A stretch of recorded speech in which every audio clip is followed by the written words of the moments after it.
Rothschild claimed to be Jewish. Not the nationality of a Jew, but Jew in terms of belief in God and a follower of divine revelation. But was Mr. Rothschild a moral man?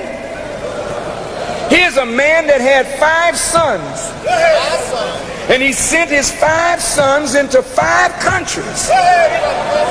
One son went to England, one son to France, one to Austria, one to Italy, and another remained in Germany with the father. And from these sons and the money that these sons had, they worked and maneuvered and manipulated until they gained control of the central banks of England, France, Austria, Italy, and Germany. The control of these central banks went into the hands of individuals whose interests were not necessarily in harmony with the best interests of that nation. These privately owned central banks became the printer of the money and the extenders of credit of that particular nation. So government and politics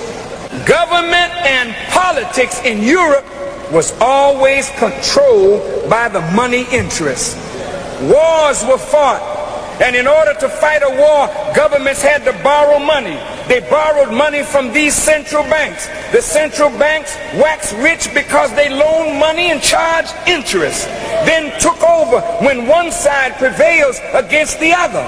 And when governments could not satisfy the indebtedness, then some of the natural wealth of that country flowed to the bankers. They would loan money to both sides in the conflict because they really didn't care who won or who lost. I mean, it's hurtful, but a Jew, Rothschild, loaned money to Adolf Hitler. A Jew, Rothschild. Damn it, you better not open your mouth to call me no anti-Semite.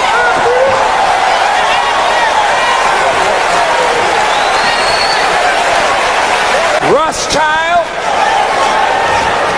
and Paul Warburg loaned money to Hitler. Hitler killed little Jews, while Rothschild and Warburg stayed in the finest hotels in Europe.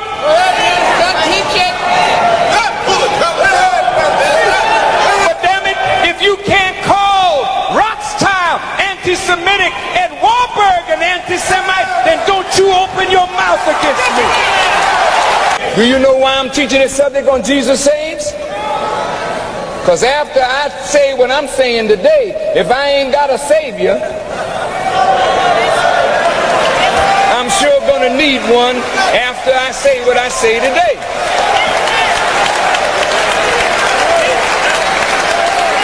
Let me just finish. Don't be frightened for me. You better be frightened for yourself. Because some stuff is going down in America right now as we speak. That all our lives are in danger right now.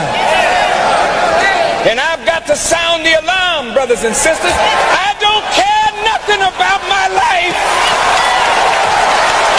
It's your life that I want to save.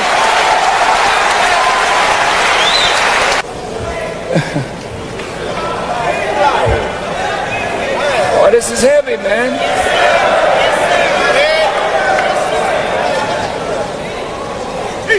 I mean, you can't believe how wicked,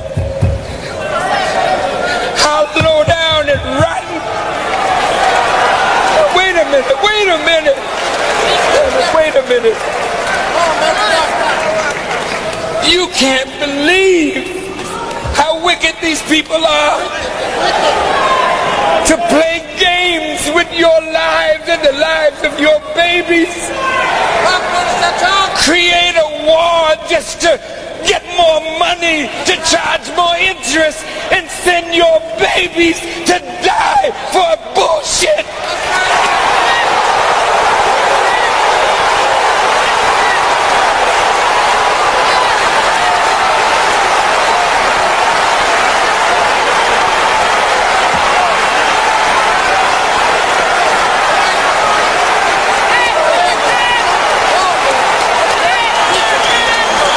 It's BS, it's lies, it's deceit.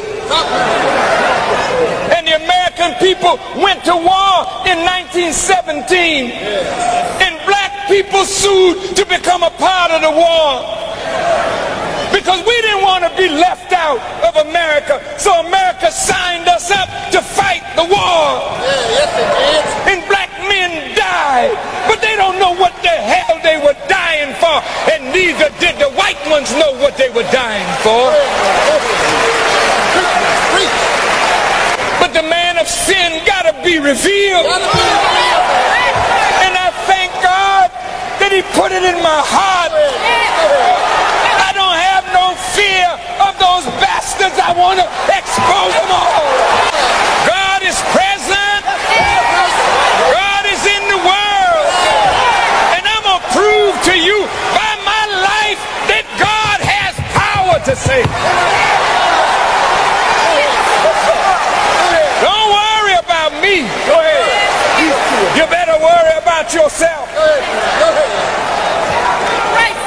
Excuse my language, but they are bastards. They're illegitimate children of God. The Anti-Defamation League has been used to cover up and to fight against anybody that is not necessarily anti-Semitic, but anybody who will expose those Jews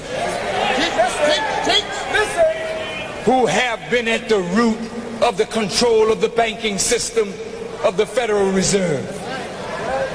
So when you start opening up the truth, immediately they attack you and call you either a latent anti-Semite or an anti-Semite because they want to stifle you. They'll drive you out of Congress. They'll drive you out of business. They'll drive you out of wherever you are. But I say to the Anti-Defamation League, this is one black man that you ain't gonna drive one damn thing.